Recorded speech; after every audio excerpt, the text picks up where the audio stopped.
I'm like a family. It's your brother Landon X. This is a special edition of Nation Town TV Live. We normally do a throwback video, but this was a special circumstance because we got something to talk about real quick. I won't take up a whole lot of your time, but I just want to give a special shout out to all those who refuse to put respect on the Honorable Minister Louis Farrakhan's name.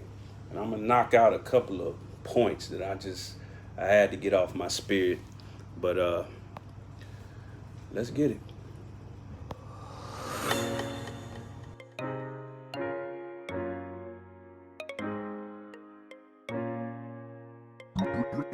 Rio, Rio, Rio.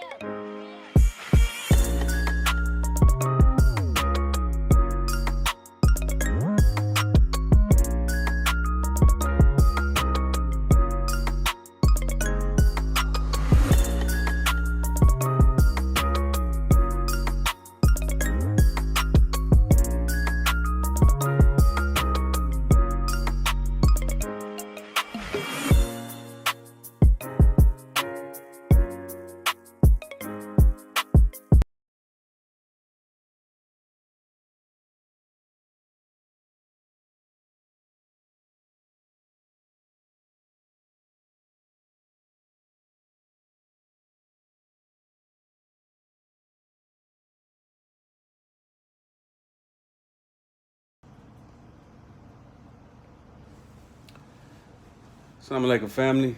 It's your brother Landon X. This is Nation Town TV Live. Shout out to everybody chiming in.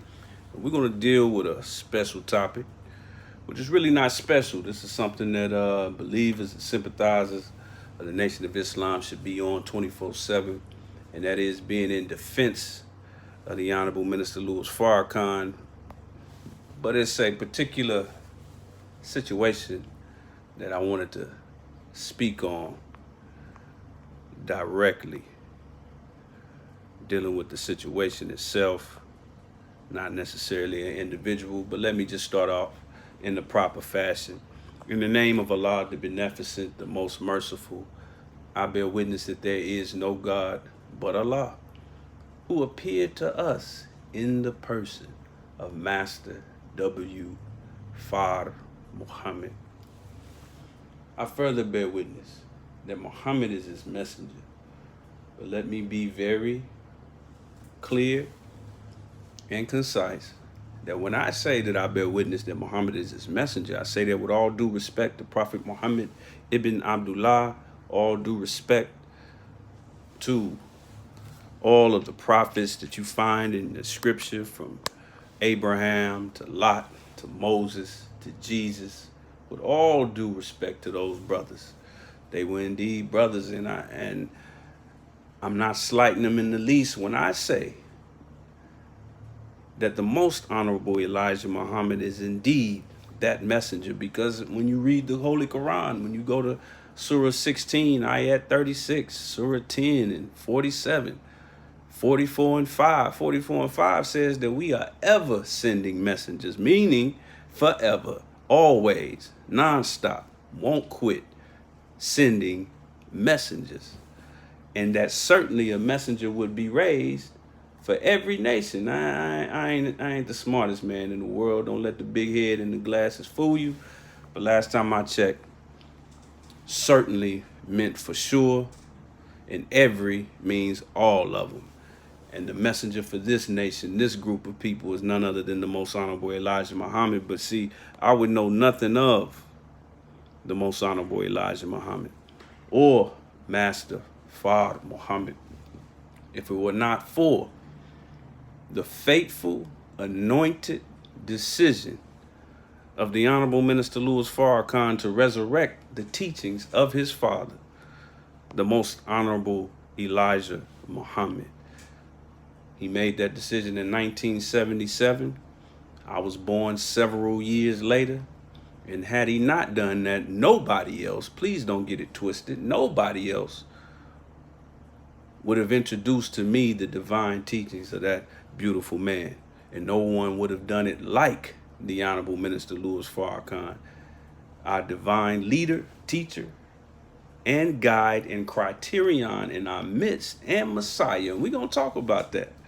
We're going to touch on that just a little bit. Just a little bit. And in those three great names, I greet y'all in the words of peace. We say it in the Arabic language of Assalamu alaikum. Shout out to everybody chiming in. I want you to hit us up with your questions and comments. Wa alaikum salam, Brother Muhammad Khalik. I see you. All praises due to Allah. I definitely want y'all to hit us with your questions and comments as we get through this. I don't intend to be on long, but I do intend to be strong. Definitely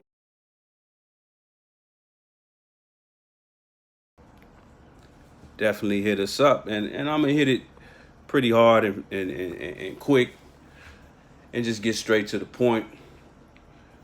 You may or may not know that for the last 40 plus years, the Honorable Minister Louis Farrakhan, since he raised and resurrected the teachings of the Most Honorable Elijah Muhammad after they had been essentially buried,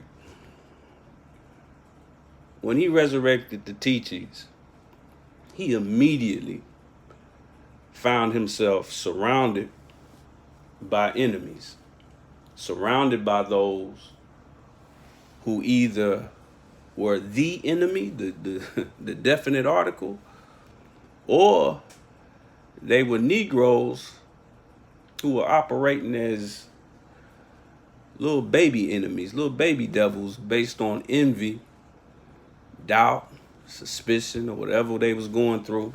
But he's been dealing with this for over 40 years, so this is nothing new. And you hear the same criticisms over and over. And what we're going to do today real quick is that we're going to touch on a couple of them that resurfaced, that reared they ugly heads. And it was reared through a couple of individuals. And listen, I'm going to tell you right now, Nationtown TV is not the place you go to. It's not where you seek. It's not what you watch. Nationtown TV Live is not what you watch if you're looking for a Mandingo fight. We just talked about Mandingo fights the other day. So I'm not going to talk about an individual by name. I'm going to deal with the falsehood. We hurl truth at falsehood until we knock out its brains, not at individuals, because I'm not going to do that for two reasons. One reason in particular is because the Honorable Minister Louis Farrakhan does not do that. He does everything in his power to hurl truth at falsehood, but to leave names out of it, particularly when it's us. That's why the topic is defending Farrakhan from all enemies, foreign and domestic. Those of you that are familiar, that's a little take on, I think, the general orders from the Marines, which is very similar to our FOI general orders, where they talk about protecting America from all enemies, foreign and domestic. And by domestic, I mean not only so-called black people, not only so-called believers who claim that they believe in the teachings of the Most Honorable Elijah Muhammad. Oftentimes they are sent by the enemy, the definite article. And then at times, they're what I call pro bono agents. They're doing it for free, just out of the disease of their heart. They just doing it for free. So whatever it may be, I'm going to touch on it. I'm going to get on a couple of points that I heard an individual say on a podcast, and I wasn't watching this podcast. I just happened to see the comments. I happened to just see this person say what they said. And it was a very common, it was the same old deceptive intelligence. But I got to dig into it because I'm going to prove, we're going to handle this like a trial. Because I'm about to, if it be the will of Allah, clear my brother minister of all charges that this person brought up.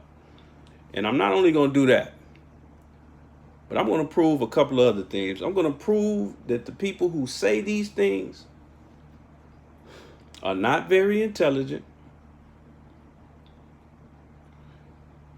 that they might be hypocrites. And here's something in particular. And what I'm about to say right here is something that people who claim to know and to follow the teachings of the Most Honorable Elijah Muhammad, what I'm about to say is fighting words. Because a lot of us arrogate on this topic. I'm about to prove that to those who say the things that I'm going to touch on today, you don't know the teachings. Now that's fighting words. That's fighting words for a Negro who claims that they do. And I'm going to be somewhat specific that I'm speaking primarily. Now I'm going to touch on something that this person did not say, but I'm speaking primarily of a person who claims to be somebody that follows the Most Honorable Elijah Muhammad. But they said something that all of those who claim to follow the Most Honorable Elijah Muhammad but do not recognize the Honorable Minister Louis Farrakhan, they do not recognize or respect the Honorable Minister Louis Farrakhan. So most of what I'm saying is aimed at that contingent, because it's a lot of them. Like Pac said, cowards are born every day and fear man grow on trees. So it doesn't make sense for me to focus on a name when another hypocrite, another weak believer is going to pop up tomorrow with the same thing. See, I don't want this message to have an expiration date. So if you're looking for names and whatnot, I'm not going to go full Kwame Brown today. Because that's not the spirit of my minister. And like I mentioned on the last episode, you got two choices when you're infested with vermin, like roaches or rats. You can either try to smash each one at a time or drop a gas bomb that'll kill all of them. We in the gas bomb business today, so let's get it started. I see you, Brother Ahmad. All praises due to Allah. I see you, Brother Edward. Wa alaikum salam. We're going to get right into it. Those of you who know, if you know, you know, the Honorable Minister Louis Farrakhan told us in a lecture that was pretty recent, I think a couple of years ago, he laid out, I believe it was a Savior's Day, he laid out the four, remember that number, the four types of individuals in this world that he considers his enemies. And when I was thinking about that today, I got to thinking also about the Holy Quran and Iblis. Because in the 7th chapter of the Holy Quran, ayat, I believe 12 through 17, Iblis basically cuts a deal with God. I think I got it right here. This is Iblis talk. This is dealing with Iblis, who is also BKA, better known as the devil. He said, this is God talking, "What hindered thee that thou didst not submit when I commanded thee?" He said, the devil, "I am better than he." I'm going to say that again. "I am better than he. Thou hast created me a fire, while him thou didst create a dust." He's talking about Adam. This is one of the creations of Adam. And Iblis feel like he made out of something better than Adam. He said, "Then get forth from this state, for it is not for thee to behave proudly therein. Go forth, therefore, surely thou art of the abject ones." And then the devil said, "Respite me to the day when they are raised." He said, "Thou art surely of the respited ones." He said, "As thou hast adjudged me to be erring, I will certainly," now this is the devil talking, he says, "I will certainly lie in wait for them in thy straight path." But check this out. "Then I shall certainly come upon them," count the directions, "from before them, from behind them, and from their right, and from their left." Now, I know some of y'all might be geographically challenged, but in in geography is really only 4 directions: north, south, east, and west, or front, back, side to side. There can be variations of them: northeast, northwest, stuff like that. But it's really only 4 directions. And there are 4 types of individuals that the Honorable Minister Louis Farrakhan considers his enemy. So this is like those 4 directions that Iblis is going to come from. Let's go over those 4 directions, shall we? Number 1, the U.S. government. That's an easy one. Of course. Of course. The U.S. government. They are the sworn number 1 enemy when it pertains to the salvation of the Aboriginal man and woman. Number 2, the so-called Jews, the Jewish. Absolutely. They've earned that. They've earned that title as one of the minister's enemies. And these are in no particular order, by the way. Weak believers. Weak believers. Number 3, I got an asterisk next to it because that's a heavy one. And it's not just what you might think. A weak believer, first of all, a weak believer can be made strong by a stronger believer. But also, let's talk about what that weakness is. The weakness may not just be a belief or a non-belief in an aspect of our teachings in the Nation of Islam. Weak could be lip profession and no action. Lip profession saying, "Oh yeah, I'm with you, man. I'm with the man. I'm with the minister." You know, but you ain't picked up a paper in months. You ain't got suited and booted in months. You don't treat your family like the minister tells you to treat them. You don't treat yourself. You don't eat the way the minister told you to eat. You don't live the life that you taught to live from the Quran, from the Most Honorable Elijah Muhammad. So that weakness is heavy. It's a lot of different types of weakness, not just a hypocrite or somebody that's on their way to it. And then number 4, scared to death Negroes. Emphasis on the death part.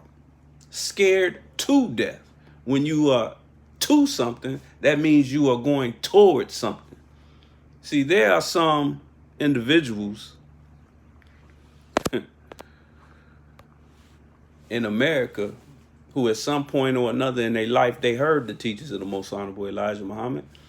And at least with their lips, they accepted the teachings of the Most Honorable Elijah Muhammad. And through that acceptance, they were on the path to what we call life. Real life. Not a death style, but a lifestyle. And then after that, somehow they started to go back to death. We're going to talk a little bit about that in a hot second. But those are the 4. Those are the big 4. Those are the big 4. U.S. government, so-called Jews, weak believers, scared to death Negroes. But like I said, I'm about to prove that these people who say these couple of points that I'm going to jump on, that they don't know the teachings. Now let me say this before I get into it. Shout out to everybody chiming in. This is, of course, brought to you by NationTownStore.com. Make sure you hit us up, NationTownStore.com, and shout out to all those supporting NationTownStore.com. Get you your nation-made, nation-distributed, nation-owned products, personal care products, soap, toothpaste, you know, all that good stuff. We building an economy and a community. All praises due to Allah. But speaking for myself, I try not to ever say that I know the teachings. I'm a student of the teachings, is what I prefer to say, because that's closer to the truth. I don't know everything in these teachings. I know enough to have induced me to accept those teachings. And I'm constantly striving to learn them. But we got some that say, "Oh, I know the teachings." Oh, okay. And the beautiful thing about these teachings is that once you know them, once you just scratch the surface of them, you see a change in your environment. You see a change in yourself. Cannot a fool see that a mighty change is in progress? You start to see things. It's not something that's just deep inside of you. Oh, I know the teachers in my heart. No, no, no. The teachers of the Most Honorable Elijah Muhammad don't last just in your heart. Just like the blood in your heart don't just sit there. If you got blood just sitting in your heart, you either already dead or you're about to die. The heart pumps that blood throughout your body, moving that blood around your body, circulating from the back of your foot to the back of your neck at about 8 minutes and 20 seconds at a time. The same amount of time that it takes for the sun to strike the sunlight to strike the earth and cause it to move on its axis. That's how these teachings are. When you get them, you start to see it around that person. They get an atmosphere. But let's keep it moving. Shout out to everybody chiming in. I see you. I hear you. Brother T.A. Abdil, wa alaikum salam. Now we're going to jump right into...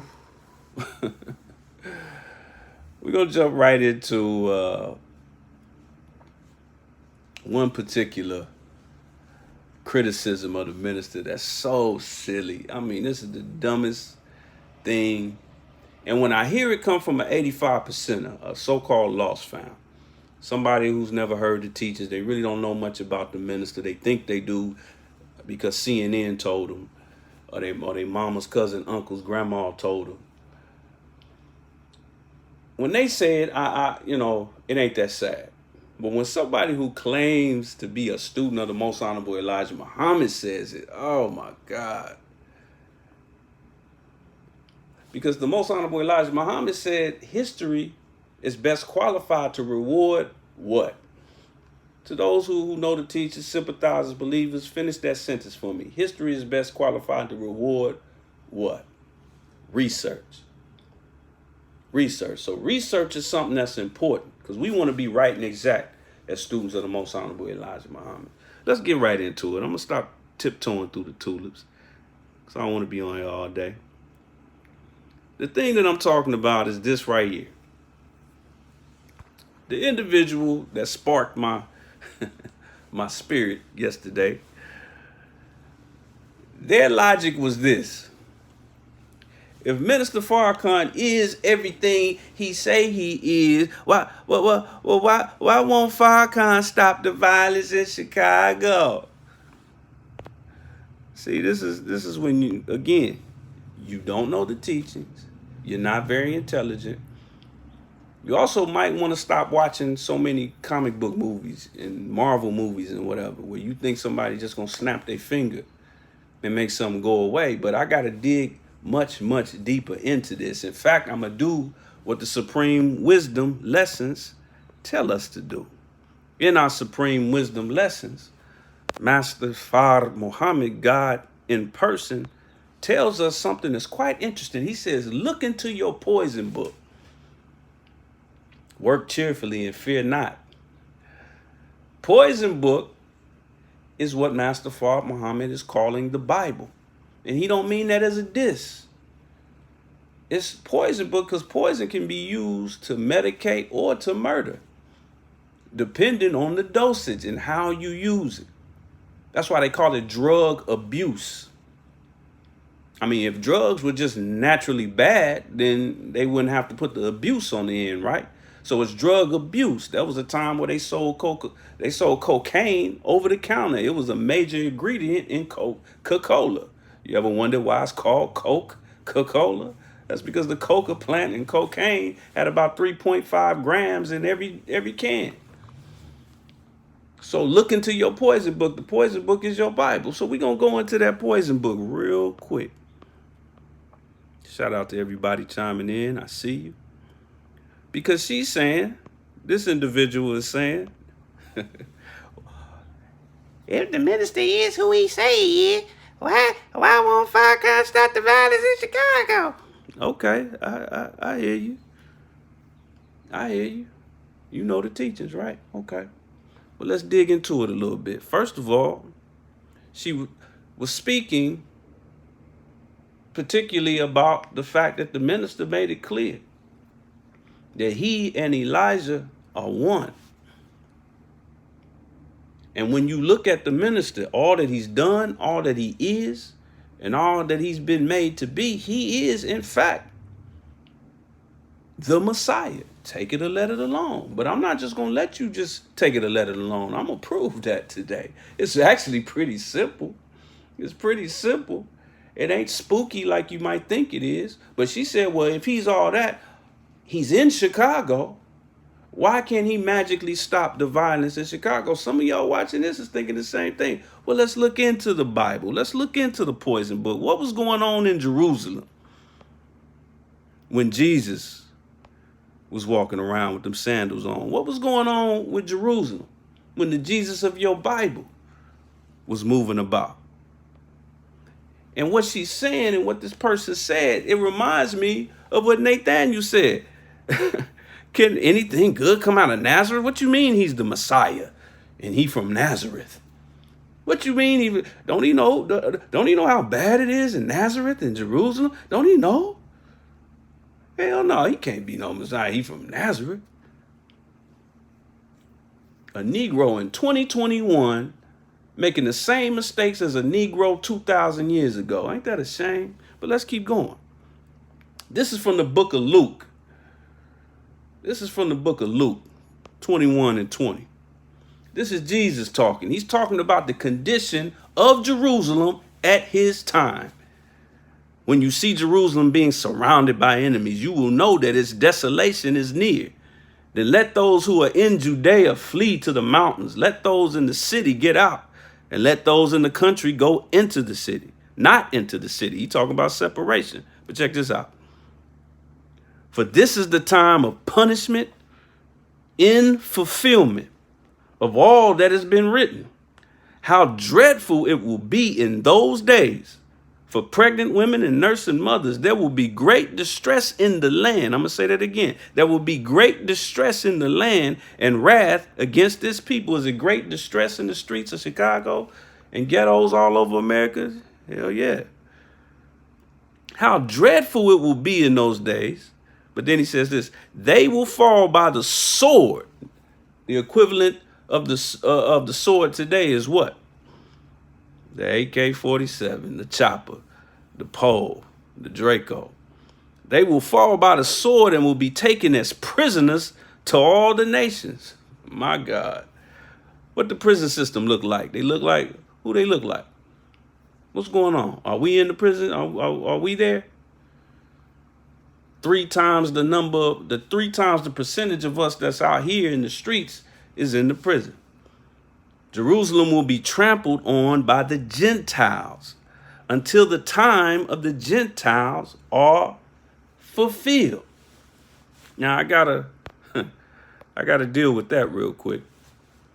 Brother Landon, are you saying that it's all about the Gentiles? Because I heard Gentiles, that's kind of like white folks. Yeah.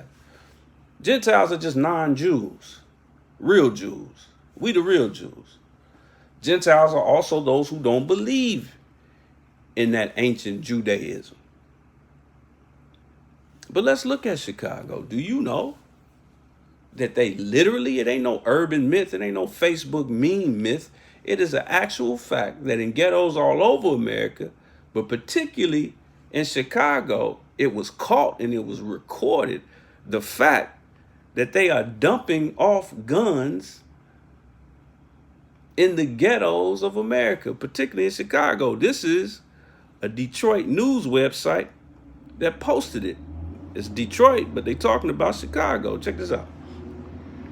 Gangs reap guns from trains in Chicago neighborhoods. Straight facts. There it is. But I got another question. I'm going to dig real deep on this. Why won't he stop the crime in Chicago foolishness? This is just a tip. I ain't even there yet. Shout out to everybody chiming in. I see you. All praises due to Allah. I see you, Tedeschi, out of Jacktown, Mississippi. All praises due to Allah. So, here's another thing about this whole Chicago. Why is it so bad in Chicago? Why is it so bad in Chicago if the minister is everything he say he is? Why is it so bad? Now, recently with the George Floyd situation, Breonna Taylor, over and over and over again. It feels like it's a new brother or sister every week. There's been a new narrative coming out of the community of protesters. And there's even some politicians screaming it because they're getting pressure from those in the streets protesting. They're saying that because of all of these police shootings, and I'm still on the same point, because we're talking about black on black, so-called black on black crime, but just follow me on this. The narrative right now is that since we have all of these police shootings and these police don't want to act right, they killing us just for being black at the wrong place at the wrong time, which is everywhere and every time. We should, and I quote, defund the police. Is that what everybody talking about right now, right? No justice, no peace. Defund the police. Defund the police. Now let's come back to the point we was on. We talking about Farrakhan and black on black violence. Why can't Farrakhan stop the violence in Chicago? Now let's say we did defund the police. That would mean salaries would not get paid. They would not have equipment. They wouldn't even be able to gas up their police cars. So if you call the police, they already don't come to the hood when we call them.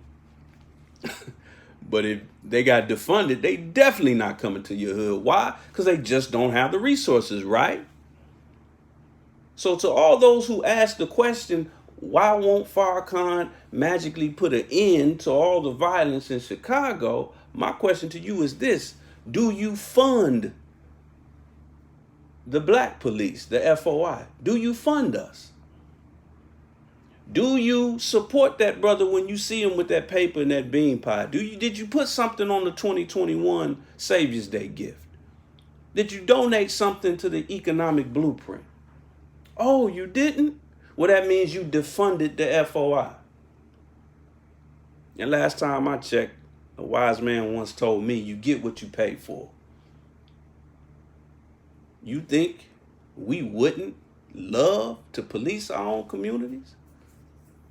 We either need your financial support or we need you. If you're too scared to get in the fight yourself, I understand. That's fine. If you're too worried about who you think the Messiah is or who ain't the Messiah and all that to get into the fight yourself, I understand. Well, like Brother Nuri said, if you won't pick up a gun, at least buy some bullets. So if you're not supporting the Nation of Islam, then you're defunding the FOI. So you have no place. Imagine the police being defunded. And then a week later, when we call the police because we getting robbed, or we go to the police station and it's boarded up, we crying and screaming, why y'all boarded up? I don't understand. When you just voted on defunding the police, how silly would you look? I'll tell you how silly you would look. You would look as silly as you do today, asking the question, why won't the minister magically get rid of the violence in Chicago? But I'm not done with that point. That ain't even the knockout blow. Here come the haymakers. First of all, family, shout out to everybody chiming in.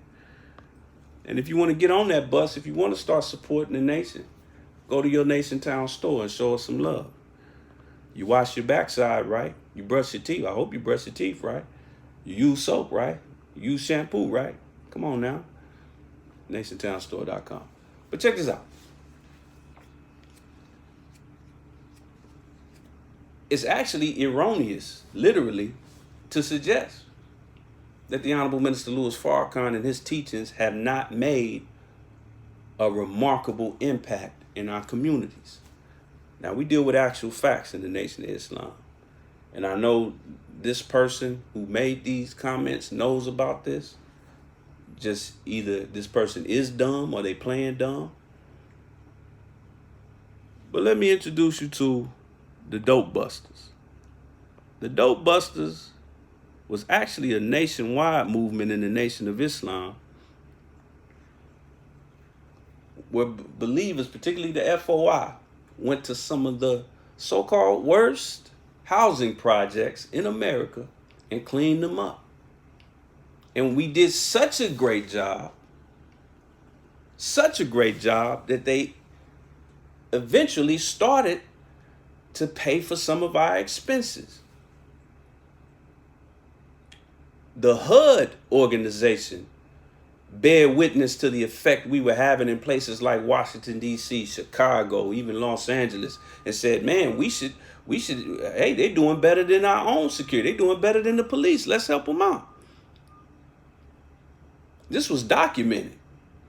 In the late 80s and early 90s, which I bear witness, was the worst time to be black in the ghetto. Not only were the police worse, but the dope was worse, the violence was worse. Nothing going on today can compare. You just see it more because there's more going on your television. This is a fact. Rampant drug problem in one area of Washington, D.C. prompted residents there yesterday to bypass the police. NBC's Robert Hager reports tonight on the explosive situation that developed. Police say this rundown apartment complex in inner city Washington is an open-air market for cocaine and crack. So when a local mosque of Louis Farrakhan's Nation of Islam offered to send its members to patrol against drug dealers, apartment dwellers agreed, even supplied keys so the Muslims could search apartments and examine people they felt didn't belong. But the patrollers became violent when they spotted a suspicious man with a gun. A cameraman from NBC station WRC television ran to record the scene.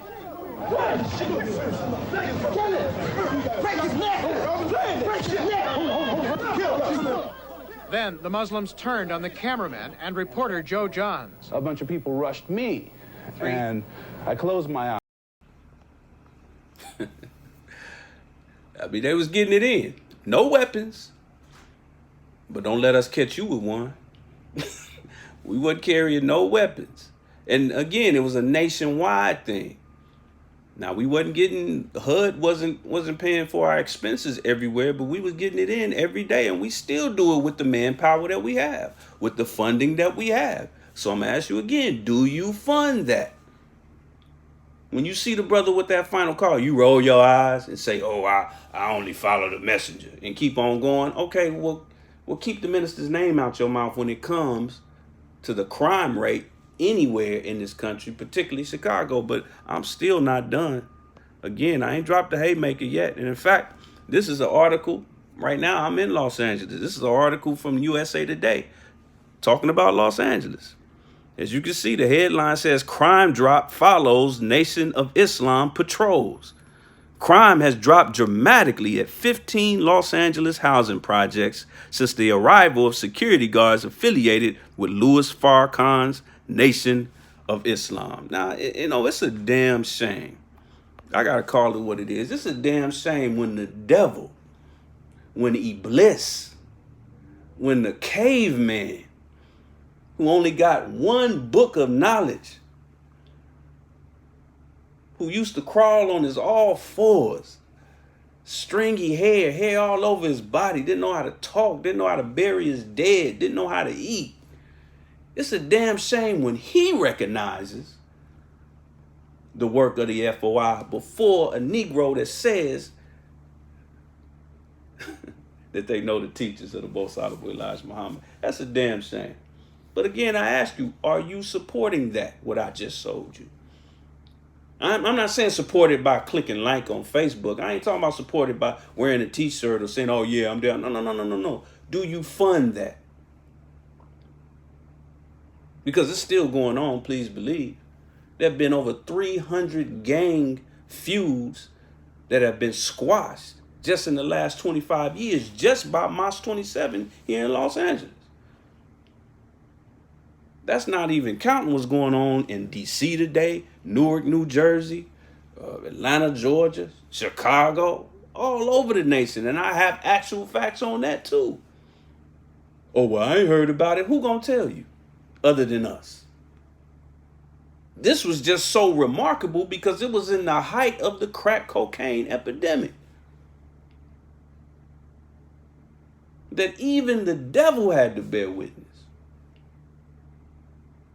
And why would you be so foolish to sit back and wait on the devil to put something on your plate, but I'm not done. It mentioned crime rate, and speaking of crime rates, let's talk crime. Let's talk murder rates, ma'am or sir, whoever you may be today or tomorrow or yesterday. First of all, Chicago does not have anywhere close to the highest murder rate in America. I'm gonna say that again, because that went against everything your master been telling you. So I'm gonna say it again, because it goes against everything Zuckerberg been showing you on your Facebook timeline algorithm. Oh, it was 87 shootings in the last 3 hours in Chicago this past weekend. I know. So you think Chicago is just hell on earth? Even calling it Chirac, that's a name that some cracker at the Chicago Sun-Times came up with. And now we calling it that. Just like we call each other niggas. It's not even close to the #1 murder rate city. These are the top cities. These are the top major cities right here. This list only counts major cities that I believe have at least 1 million people there. St. Louis is #1. Baltimore is #2. Detroit is #3. New Orleans is #4. Cleveland, and ironically, Cleveland is the city that this particular hypocrite is from. I'm trying so hard not to go full Kwame Brown, y'all. Y'all pray for me. Newark, New Jersey comes next, Memphis, Tennessee, and then Chicago, but not only that. Let's look at overall the 30 cities with the highest murder rates in the U.S. Now, to get accurate information, it takes 3 or 4 years to gather this kind of information. This is from 2020, so this is the latest information. The top 30 cities. Where is Chicago in the top 30 cities? Y'all want to guess? Y'all want to guess? Y'all want to guess? Y'all want to guess? Top 30 cities and murder rates in the United States of America. Chicago, Chirac, 87 murders a weekend, is at 24. San Bernardino is right up under this. San Bernardino is Moss. Our brothers out of Moss, number 97 in the Rialto area. That's a suburb of Los Angeles. And they have a higher murder rate than Chicago. Why does murder rate matter as opposed to just the raw number of murders? That first list I showed you was based on raw number. But why does murder rate matter? If somebody is trying to kill you with an AK-47, would you rather be in a phone booth with them or them chasing you through a Walmart? Which situation do you have more room to hide and get away? The Walmart, right? The phone booth, they right there. They got you. They got you. That's what it's like being in some of these small towns through the 80s, the 90s, and I bear witness to this. You ain't gonna hear no rap group talking about Little Rock. You ain't gonna hear no rap group talking about Flint. You ain't gonna hear no rap group talking about North Tulsa. But they had the same guns, the same crack, and the same ignorance as any other city. And it was a smaller area. So that's why per capita and crime rates and murder rates matter. Chicago doesn't even compute. It's not in the top 5, 10, 15, or 20.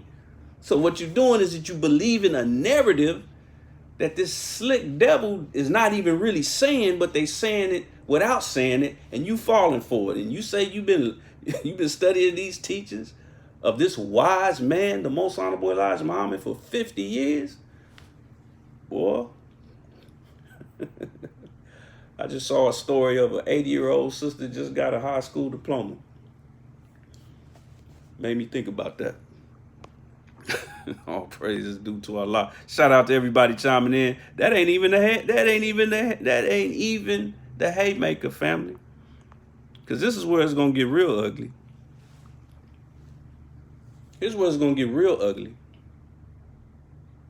Because this person was insinuating That the Honorable, let me be very clear with this, the Honorable Minister Louis Farrakhan is not who he says he is, because the murder rate and the violent crime in Chicago is so high.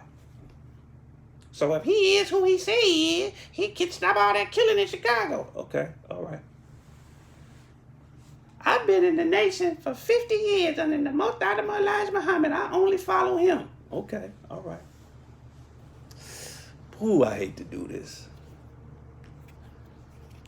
Because, see, we are the most brilliant people on this earth, man. I love my people. I love my people to a fault. That's why I won't even say these people's names. It's like that you know, that law. It's really a law where when anything happens with a juvenile, with a youth, with a minor, whether they're killed or if they kill somebody else, they can't say their name without getting proper authorization on the news. So that's how I am. I don't even want to say names without proper authorization, just to protect the young and the ignorant. Her point was the minister is not who he says he is, because he's in Chicago and the murder rate is so bad. Now, I already said it's not that bad today, but check this out. Chicago saw a major rise in violent crime starting in the late 1960s. Murders in the city peaked. Do y'all know what peak means? Peak means at the top. In 1974, with 970 murders when the city's population was over 3 million, resulting in a murder rate of around 29 per 100,000. And again, in 1992 with 943. 943 is less than 970, when the city had fewer than 3 million people, resulting in a murder rate of 34 murders per 100,000 citizens. The moral of the story, family, to this day, the year on record, the worst year on record in the history of Chicago for murders was not 2020, 2021, 2019, 20 anything. It wasn't 1990 anything. It wasn't 1980 anything. It was before crack cocaine. The worst year with murders, the sheer number of murders in the history of Chicago was 1974. Now let's do a little bit of historical research. The city of Chicago, for the majority of the 90 years that the nation, 91 years that the Nation of Islam as we know it today has been in existence, the majority of those 90 years, the headquarters of the Nation of Islam has been in Chicago. The Most Honorable Elijah Muhammad departed in 1975. In 1974, and of course the nation fell in 1975 as well, but in 1974, the Most Honorable Elijah Muhammad was still sitting in his seat amongst us. Those who don't follow the Honorable Minister Louis Farrakhan even believe that the Most Honorable Elijah Muhammad is dead. We do not believe that. But in 1974, even to those hypocrites, he was alive. They saw him with their own eyes. He was sitting in his seat. So if your logic is that the Honorable Minister Louis Farrakhan is not who he is because of the murder rate in Chicago or the number of murders in Chicago, then keep in mind that the worst year for murders, all of which were majority black on black crimes, by the way, I got those numbers too, was 1974, prior to 75. So by saying that little slick, stupid little comment, ma'am, you basically threw a shot at the man that you do claim you follow. Because the worst year on record is 1974.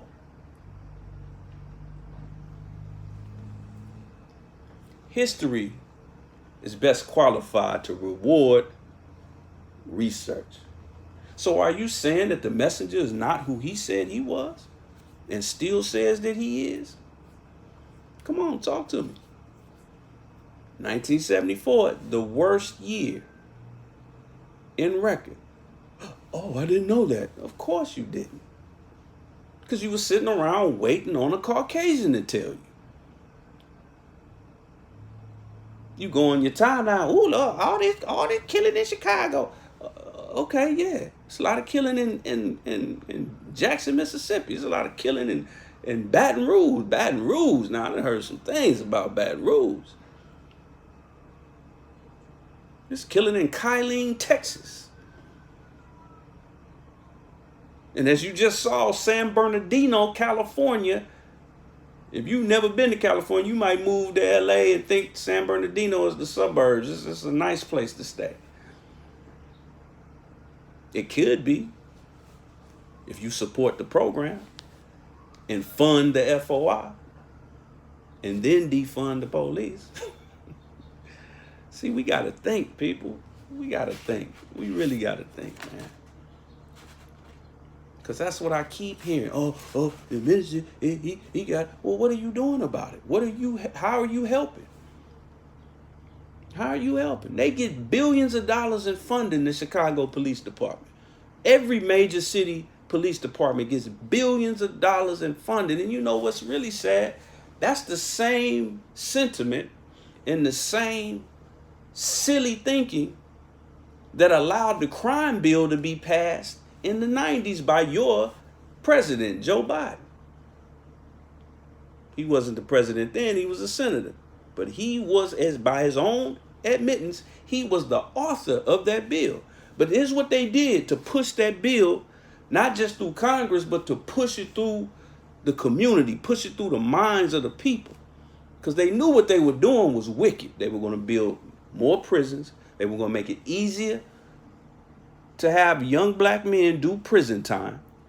They were going to give military grade weapons to small town police departments, not just the Chicago's and the LA's, small town, small city police departments. Give them rights that they didn't have. They were going to put extra sentencing, extra football numbers on having a crack rock than they would if it was powder cocaine. They knew they were doing devilishness. So what did they do? They went into the ghettos and they looked for old black women who were sitting in the middle of the ghetto scared. They just buried their grandson.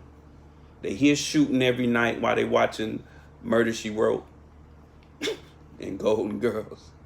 I'm not making fun of it, but here's the tactic that they used. They did town hall meetings. I've been following politics since I was in elementary. I know the game. You can't get over on me with this. They did town hall meetings in every city. And the people at these, the only people that come to these town hall meetings are older people.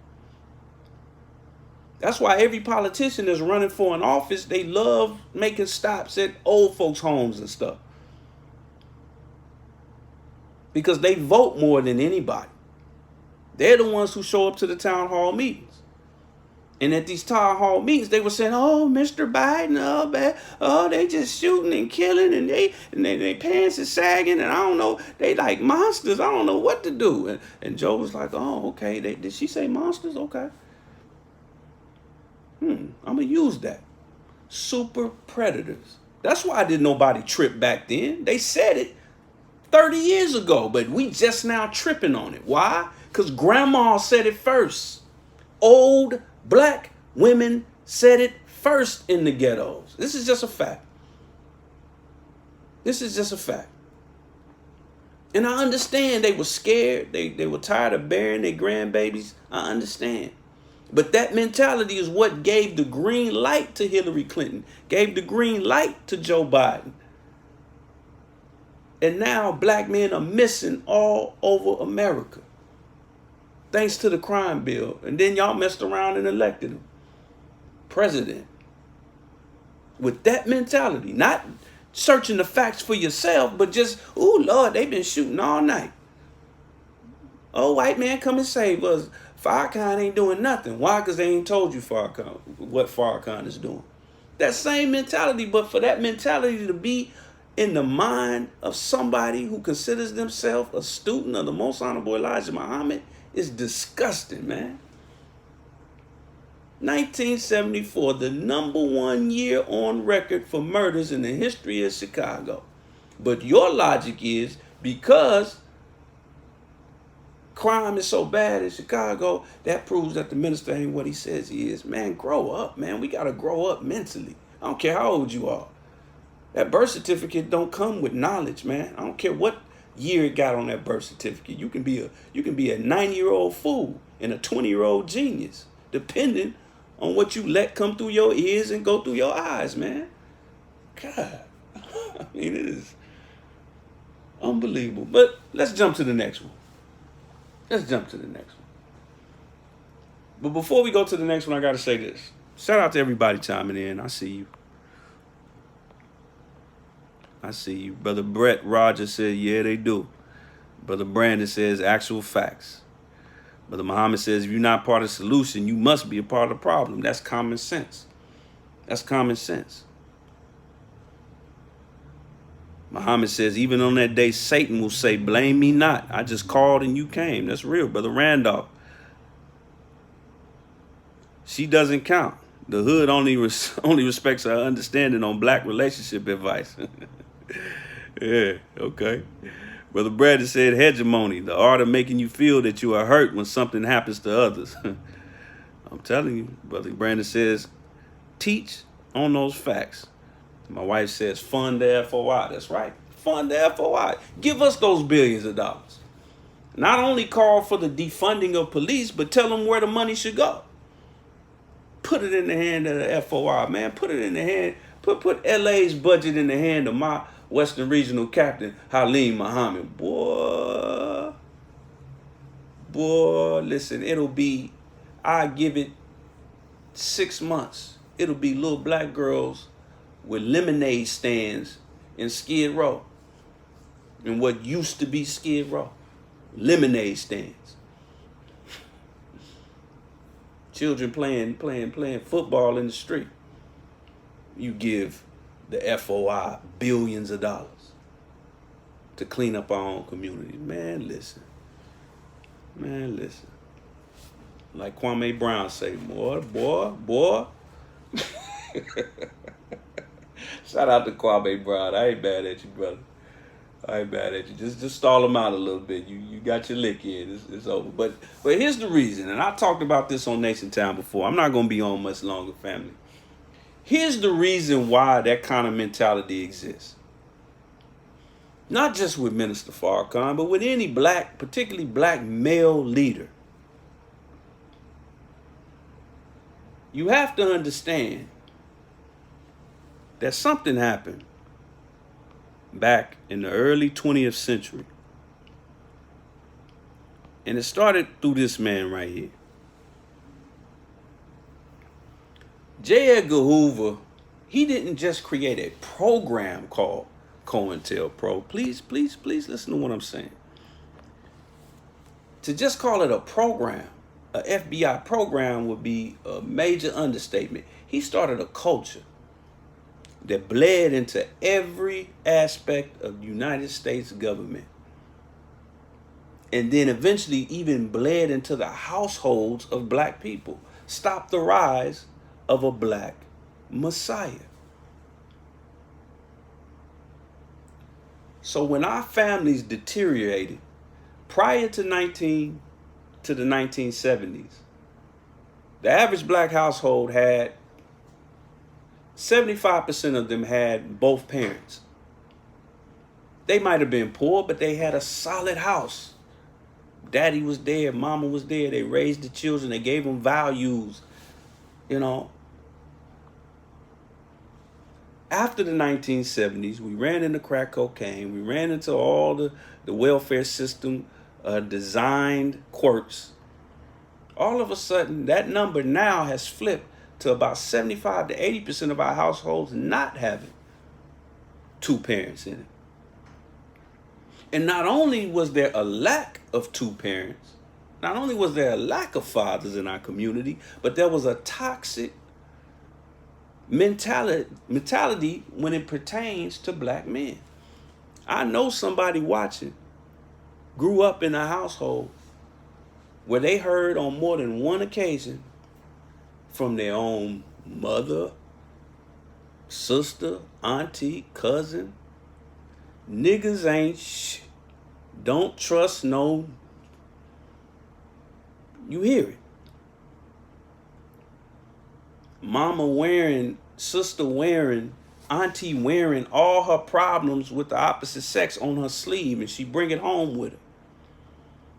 So the children growing up in that household, the little girl, she don't want a man when she grow up. And the little boy, he might not even want to be a man. And you wonder why there's a rise in blatant homosexuality. So there's a sentiment in the black household of don't trust a black man. That's the depth of COINTELPRO, stopping the rise of a black messiah. Because see, he was a Mason. So he knew the truth, J. Edgar Hoover. So he knew that the black messiah would absolutely be a man who would come up from the ghetto. What better way to stop it? Just like Herod in the Bible, just like Pharaoh in the Bible, kill the boy baby, spare the female. But there's more than one way to skin a cat. Don't just kill him in the street like Trayvon. Not just that. Don't just kill him with drugs and dope and poison food. Not just that. But make it where their own families don't trust them. So many of us, some of the smartest of us, have a deep-seated distrust for the black man. And it's deep-seated. It's in our subconscious. I know you think you conscious. I know, oh, I'm conscious. I'm wide awake. Okay, but that's why they call it subconscious. Sub means under a thing. That's why the subway is called the subway. You go down into a subway in New York City. You even have underground trains in Los Angeles, all over the country, Atlanta. And no matter what's going on above ground, that train just riding so smooth. It rides smoother than a locomotive that's above ground. It could be straight chaos going on. It could be a riot going on above ground. It could be fires. It could be a thunderstorm, tornadoes, flood. And that train just gliding across them tracks. Subway. Subconscious. So up under your consciousness, up under them dreadlocks, up under that dashiki, up under that leather jacket, that black beret, up under that kufi, up under that bow tie, in your subconscious, you thinking stop the rise of a black messiah. How do I know that? That brings up another common deceptive intelligentsia that we run into. Because see, we grew up like this. We grew up like this.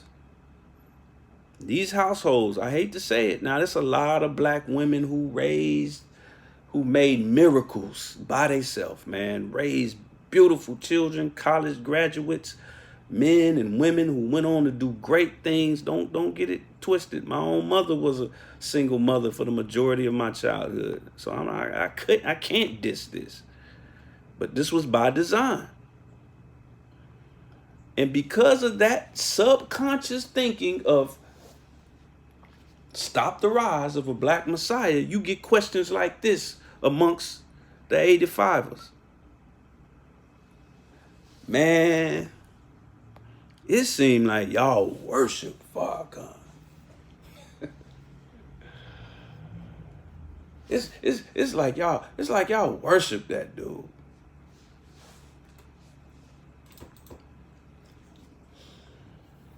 Am I the only one that heard that? Am I the only one that heard that? I'm going to tell you why we think that. I'm going to tell you why we got brothers and sisters that think that. And I'm going to put it as clearly as I can. This is a quote from your brother. Love and respect looks like worship to a slave that was taught to hate and envy. You've been taught all your life to distrust the black man. You've been taught all your life to hate the black man. Even if you yourself are a black man, you've been taught this all your life. That's something my brother Kwame Brown brought up in one of his videos recently, going off, that made so much sense. It's a green light on the black man. It's a green light on us. None of these movements that are going on are to our favor. They even took the Black Lives Matter movement and turned it into a feminist movement and a homosexual movement. Nothing is, even though we the main ones getting killed in the streets. So you've been programmed to distrust and hate the black man. So love and respect of a black man looks like worship when you were taught that a black man is only worthy of your hate and your envy, nothing else. Or to try to use him to get something that you want. That's the only things you allowed to think of the black man, based on how we raised, based on what we see on TV, based on the programming of 90 plus years of COINTELPRO. Love and respect looks like worship. You don't know what loving a black man, we just don't know what that looks like. Sad to say it, but black people don't know what it's like to love and respect a black. That's why relationships don't last. That black man himself does not know how to love and respect himself. Who was going to show him? 75% of households, black households, were without a father. Who was going to tell him how to take real care of himself? His mind, his spirit, and his body. Who was going to tell him? His grandma? So that's why you ask that question. That's why you say, man, it seems like y'all worship him, because you don't know what love and respect look like. What adoration looks like. It's an Asiatic principle. Like I open every episode of Nation Town, bearing witness to the fact that Allah is God, who appeared in the person of Master Farrakhan Muhammad, and Muhammad is his messenger, the most honorable Elijah Muhammad to be exact, and that the Honorable Minister Louis Farrakhan is our divine leader, teacher, and guide. Go back and watch Roots or read the book. What did Kunta Kinte do? And what did his whole lineage do every time a baby was born? They picked the baby up, held it to the sky, and said, behold, the only thing greater than you. They talking about God. And then after that, they start naming the lineage.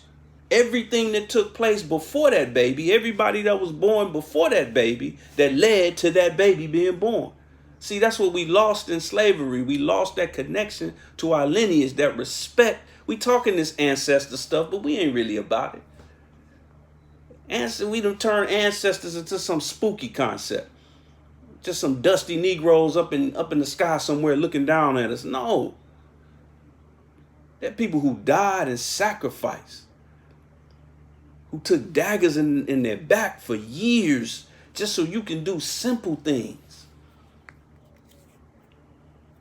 And if you catch somebody showing real respect, not just saying, oh, I pray to my ancestors, but showing real respect to a particular ancestor,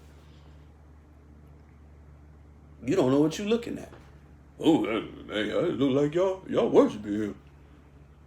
Oh, poor guy. You got COINTELPRO in your subconscious, right up under your so-called consciousness. Shout out to everybody chiming in. We about to close out. Brother Brandon says, go ahead and teach on that lemonade stand, black man. All praise is due to Allah. That's real. And that's what happened with the dope busters. You had Mayfair mansions in D.C. You had places like the Jordan Downs out here in Los Angeles. You had crime had dipped so low that parents were letting their children set up lemonade stands. All the things you see in white neighborhoods. But we're not able to do it because a lot of us are closed into our homes, scared of our own shadow, of our own youth, our own people. All praises are due to Allah. But like I said, I intend to prove without a shadow of a doubt to these Negroes that you don't know the teachings. Let's keep going. Let's keep going. We about to close out. We got to get on this Messiah thing. We're going to get on this Messiah thing. I ain't going to get all deep into the scripture and all of that. I don't have to. You don't have to go all deep in the Quran and the scripture if you just know the words that are coming out of your mouth. See, long before this devil did anything to us, they raped the language. Because when we drove them into the hills and cave sides of Europe, we took everything from them except for the language. So when they were in there falling apart in the caves, they were also tinkering and playing around with the language. So you got to be careful, especially with the English language, because it's a bastardized language. What does Messiah actually mean? What does it mean?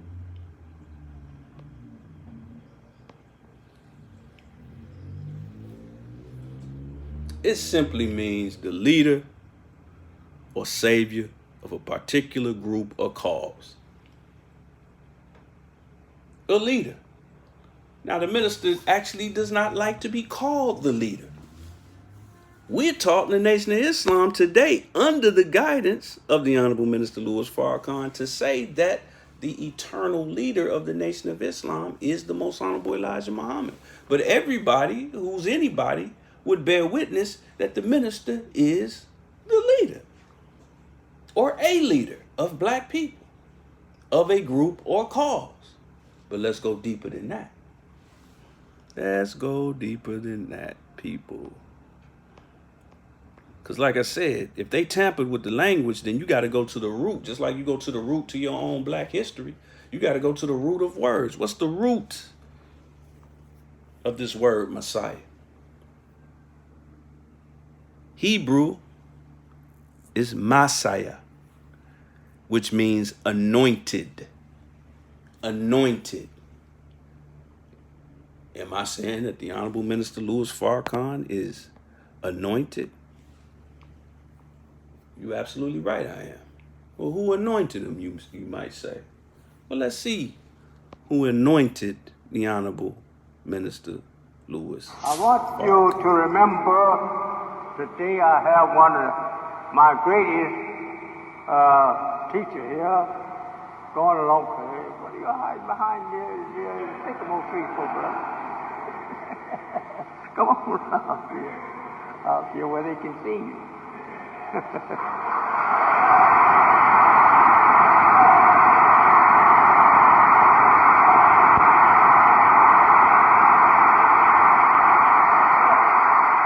We have with us today our great national preacher, the preacher who don't mind going into Harlem, New York, one of the most waste towns in our nation,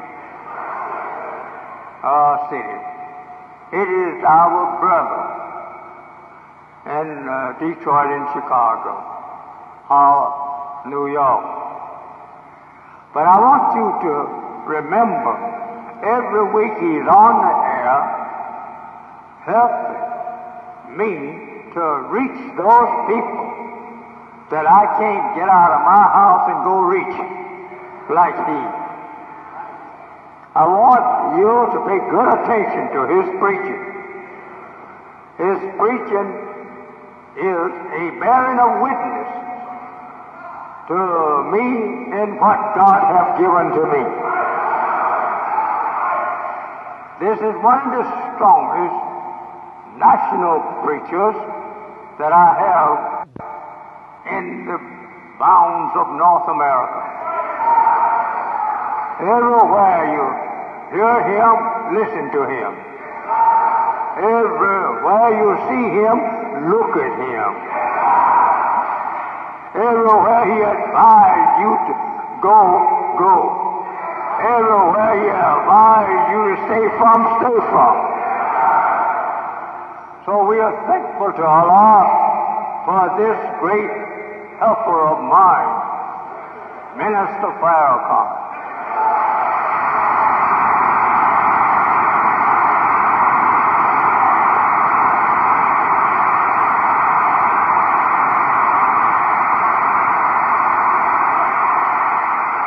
not a proud man.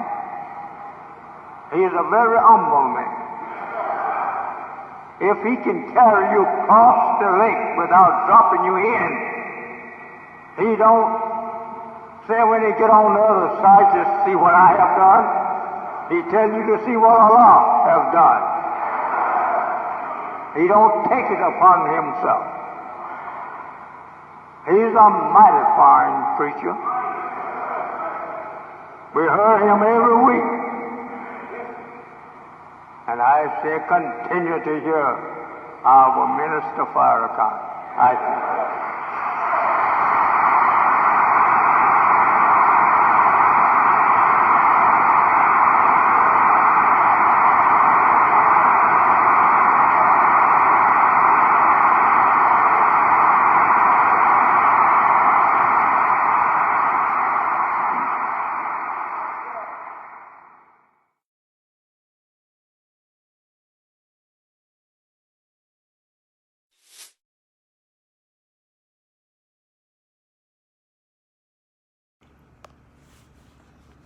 So that's who anointed him.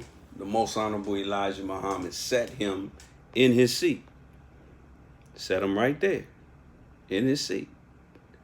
So now,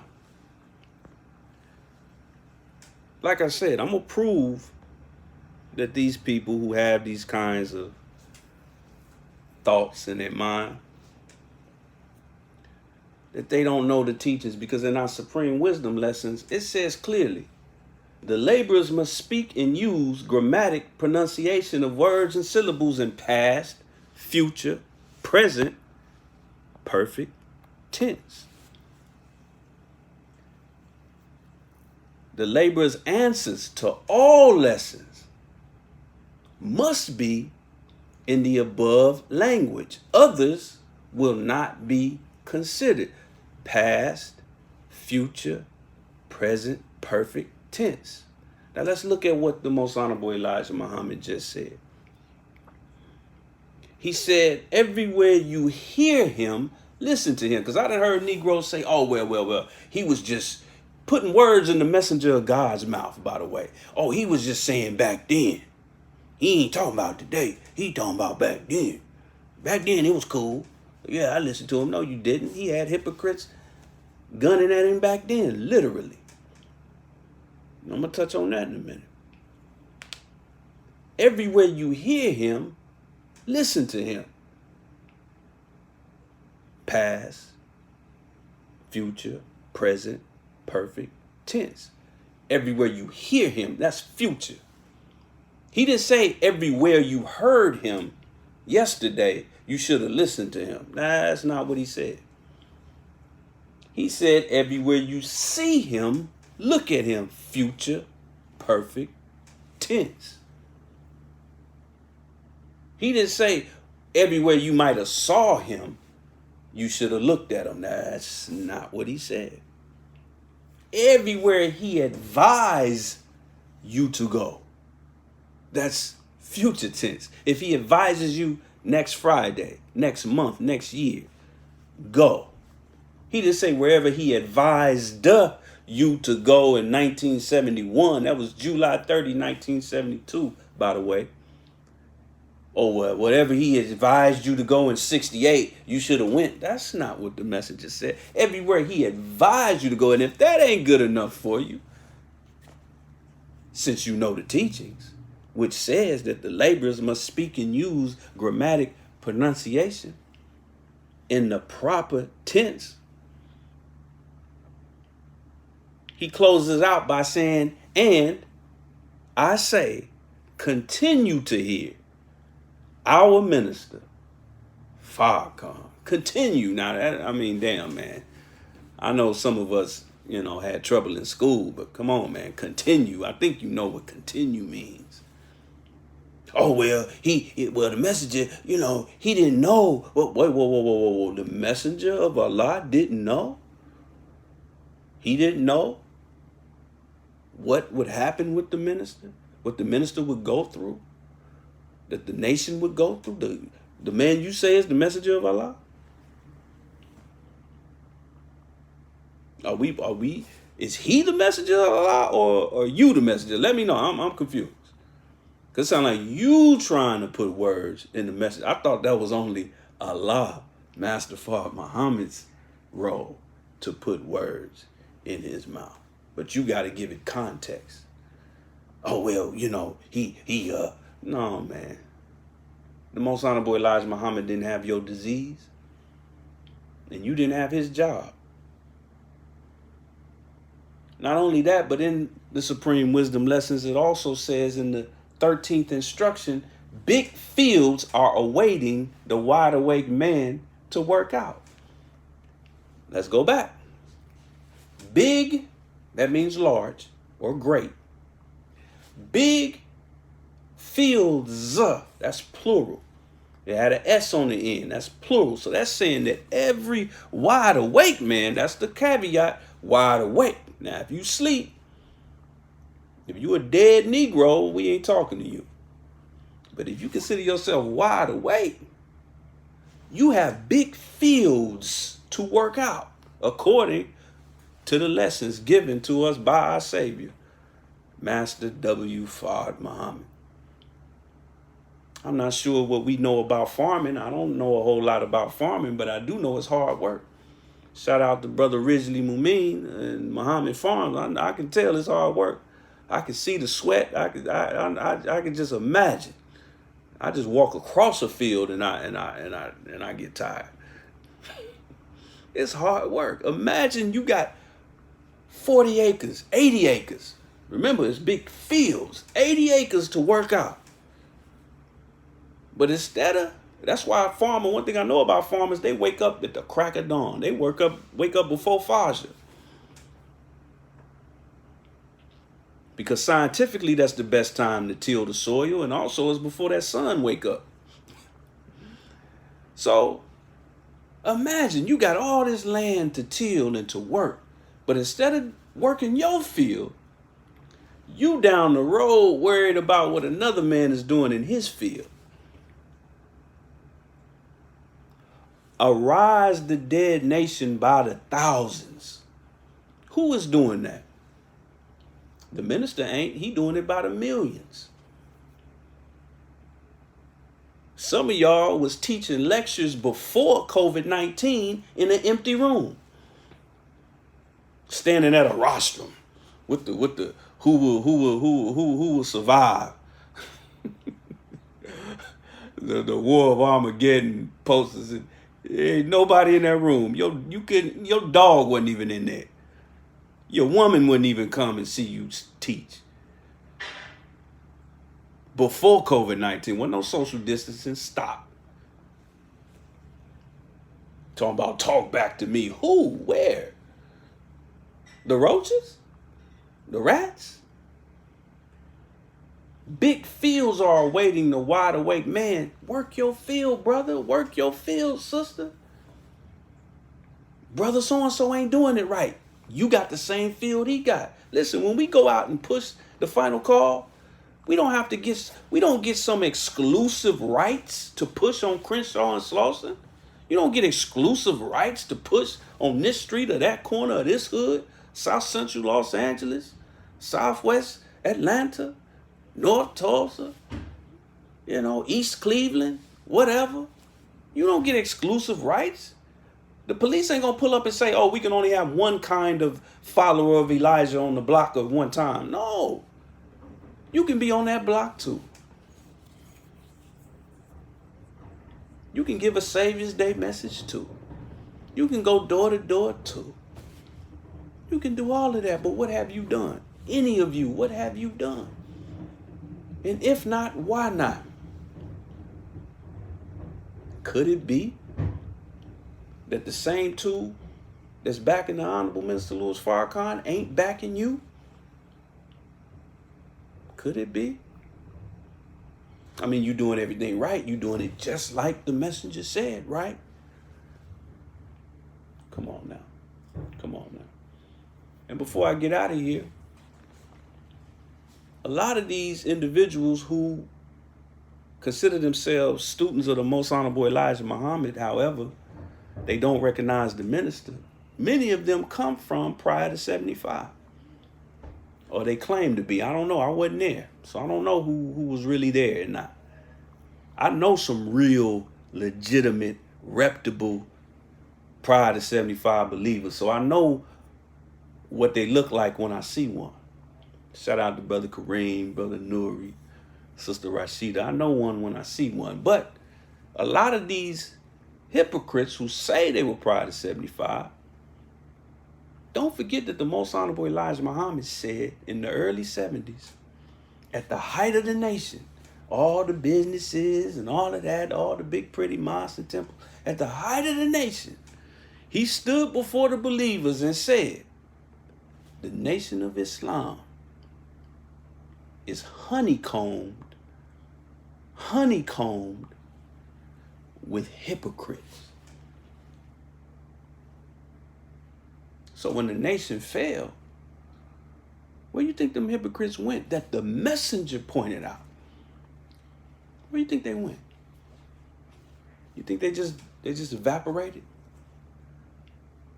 Or are they walking around today with a dusty kufi on or a dusty 1991 Queen Latifah hat on, acting like they followed the messenger to a T? What does honeycomb mean? Let's get to that. Let's get to that before we get up out of here. Honeycomb, to fill with cavities or tunnels, or infiltrate and undermine. You ever looked at a honeycomb? When you look at a honeycomb, it has some of the combs that are filled with honey. And then some are like cavities. They're barren, they're dry, and the bee don't even pay attention to it. The messenger was saying that that's what the nation was like at its height. That there were those who were really filled with the teachings and those that were not, but they sat right next to the ones who were. Be careful when they come to you talking about, oh, I walked with the messenger. I did this. I was with Malcolm. I was with this. Really? What side of that honeycomb with hypocrites were you on? They didn't go up in smoke. They still walking around here. They still walking around here on little funky podcasts talking crazy. They still out here walking up and down the street. They still out here. And I'm going to close with this. This is directed to the believers who are under the guidance of the Honorable Minister Louis Farrakhan and the sympathizers. And this is a sincere plea. Be careful. Be careful when you're be careful when you crown a clown. Because you might wake up the next day in a circus. Because we all going through some kind of pain, or we going through some kind of struggle in our personal life, our relationships, different things. So we turn on, we go down our timeline one day and we hear somebody who's not under the law of the teachings.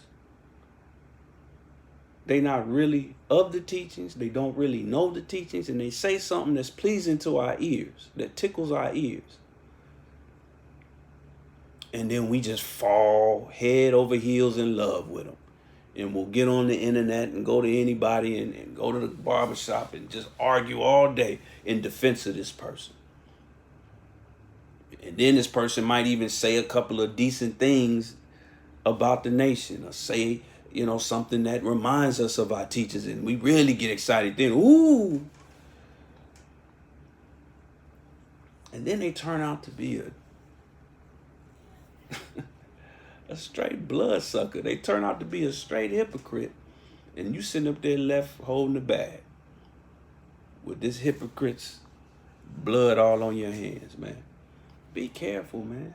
If somebody say something that makes some sense, just say, okay, what they just said right there made sense. Leave it alone. You ain't got to go get some pom-poms and be a cheerleader. Because next week they're going to get on social media. I've seen it all this year. I've seen it happen. It's happened like 3 or 4 times just this year.